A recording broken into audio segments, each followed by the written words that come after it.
All right, you folks all ready? Bryce, Eric, Kaish, all set? Aloha and good afternoon, everyone. My name is Nate Sirota with the Honolulu Department of Parks and Recreation. Welcome to Sheridan Community Park here in Makiki. We're here today to announce an excellent island-wide effort to increase the amount of on-leash dog parks in the over 300 city parks around Oahu. Now, for me, one of the biggest ways or best ways to know about a culture, any culture, is to understand the language. Now, one way we identify pet owners in Western culture is to call them exactly that, a dog owner, cat owner, pet owner. But in the Hawaiian language, they're referred to as kahus, caretakers, or guardians. And I think that's really a great way of exemplifying the relationship that you have with your dog, your cat, or your pet. It's something that you learn to give unconditional love, you learn patience, you learn to be immediate in the moment, and to get outdoors and enjoy the beautiful environment. And those are the kind of sentiments, the kind of memories and experiences that we really want to encourage here in our city parks. And so that's really the emphasis behind expanding these privileges around Oahu. Now, we don't want to do this by ourselves. We're asking the community to let us know where you would like to see these on-leash dog park privileges. So on Monday, what we did was we sent a letter to the neighborhood boards asking them to hold hearings to get community input on where they would and would not like to see these on-leash dog park privileges expanded to. So we're giving them till about the fall to get back to us, and at that time we hope to announce quite a few new locations around Oahu where people can go on leash and bring their canine ohana. Now, we've had a lot of fantastic support from both the city council, administration on the state side. But first and foremost, I'd like to introduce the director of the Department of Parks and Recreation, who will ultimately be making the decisions along with your community guidance on where on-leash dog parks will be located, Director Laura H. Thielen.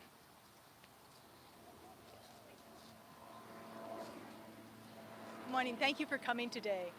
So we know many of our park goers have dogs and they would like to be able to legally bring them to the park on a leash.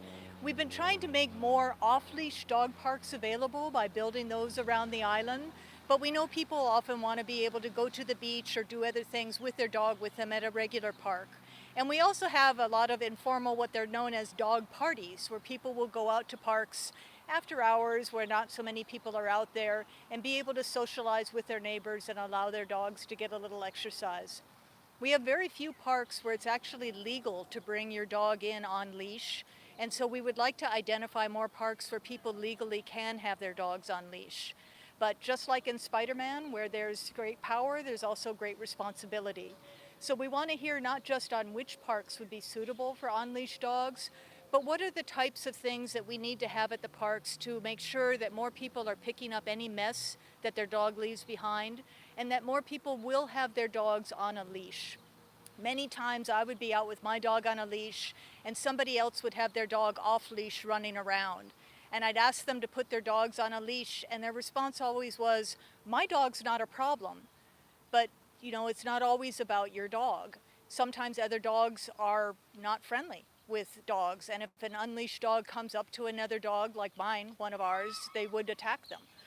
Sometimes people are afraid of dogs, and they don't welcome a dog coming up to them off leash. So we wanted to get input from the community about where would it be appropriate, but what do we need to have in place? What type of signage? What type of reminders? Having stations where people can pick up extra bags so we're sure that they can pick up their waste. So we welcome input from everybody. We're giving people time over the course of the summer so we can make some thoughtful decisions and then also have things in place so that when we move forward we can have compliance and people being respectful and considerate of other park goers. So thank you for your attention today and helping us be able to get the word out on this.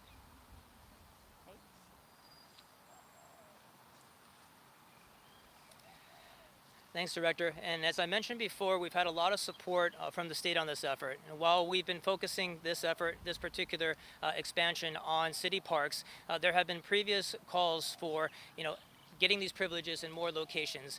In fact, just last year, Senator Chrisley introduced the bill, Senate Bill 2565, that looked to expand those privileges to parks, not just on Oahu, but around the islands. And so that unfortunately did not pass, but this really this helped kind of motivate us to get this privilege going and to try and get that community support. And not only that, but there's a Act 224 that's going to go into effect this summer that helps to codify what is a dangerous dog and increases the penalties for that. Because that's one of the concerns that we heard the most when we were doing research on this, is that what about the dangerous dogs or dogs that are off leash? So hopefully that level of enforcement will increase as Act 224 goes into effect on July 1st. But to kind of speak on the importance of having these leashed efforts and to highlight that it's not just a city effort, but there's a lot of support, broad support on all levels of government. I have Senator Chris Lee from the Windward Coast. Thanks, man. Gratuitous dog moment.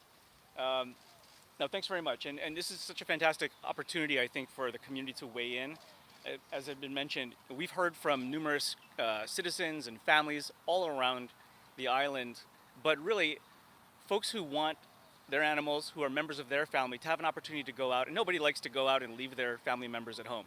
At the same time, making sure those family members act responsibly, and we all act responsibly, is something that's important. So it's just really exciting to see the city take these steps forward. Really want to thank the administration, the director, and the department for charting this path forward to help create more access and ultimately really make this place friendly for everybody. So on the legislative side, I know we've been working with a number of our colleagues. Senator Glenn Wakai is here as well. And we have a number of members who've been in their own communities helping to challenge and, helping to, it's really, can I give you the dog? Buddy. Oh, it's okay. There we go. And we've had a number of our colleagues really trying to work in partnership with the community and get the folks who've been asking for more help some path forward. And this really has been something that I think we're really excited to partner with the city on and see the work that they do. So however we can help support as well, I think we'll be there. But look forward to hearing from the communities around the city and around the island, really what comes of this and where work can begin. Thank you.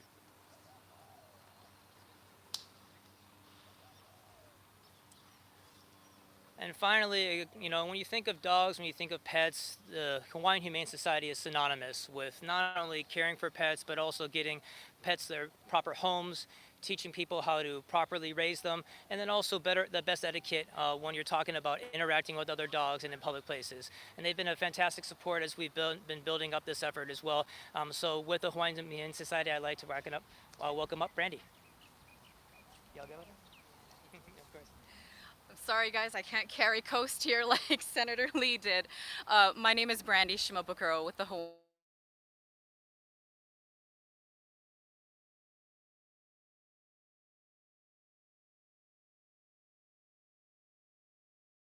Our animal loving community for this initiative of opening up park access to our furry family members and our ohana. Obviously, the Hawaiian Humane Society's mission is to promote the human-animal bond and the humane treatment of all animals, and this initiative absolutely embodies those values. We support this 100%, and we want to commit our partnership with our communities, with our neighborhoods, in promoting responsible pet ownership in a way that's going to make it balanced with our communities, so that dogs like Coast here can have their day at the park, as they certainly deserve it.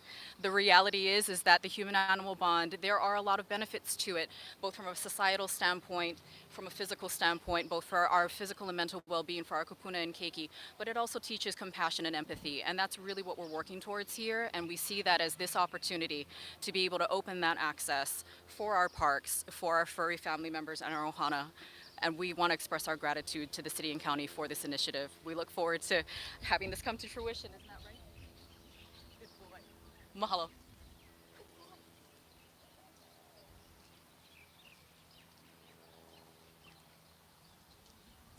And before we open it up to questions, logistically what this looks like, and so if people have anything that they would like to comment about this, again, look at your neighborhood board agendas over the next coming months. We've issued those letters to all 33 neighborhood boards around Oahu. That's a great democratic way of letting your voice be heard. Let them know where do you think dog parks would be appropriate and where they may not be appropriate, so that you guys can submit to us a list of locations where these on-leash dog park privileges can be expanded.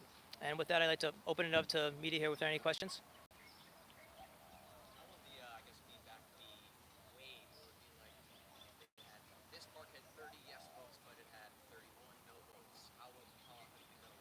So ideally, what we'd like to have is actually literally a list.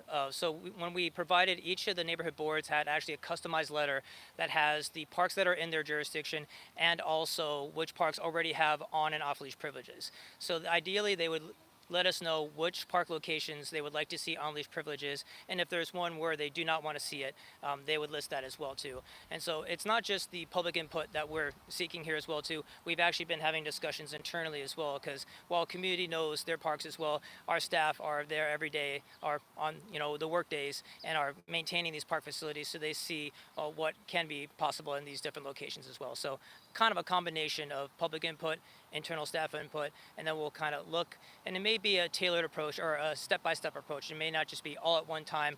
We'll kind of take that as it comes.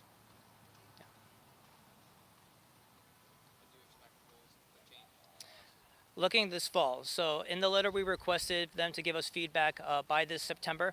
So hopefully, potentially October, but we'll take it step by step.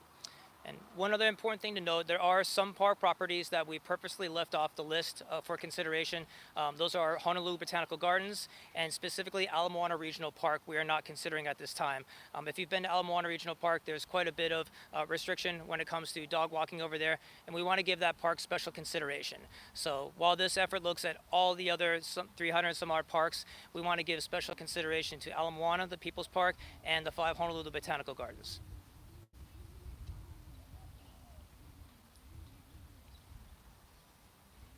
All right, parks are going to the dogs, folks. Thank you for coming out. Take care.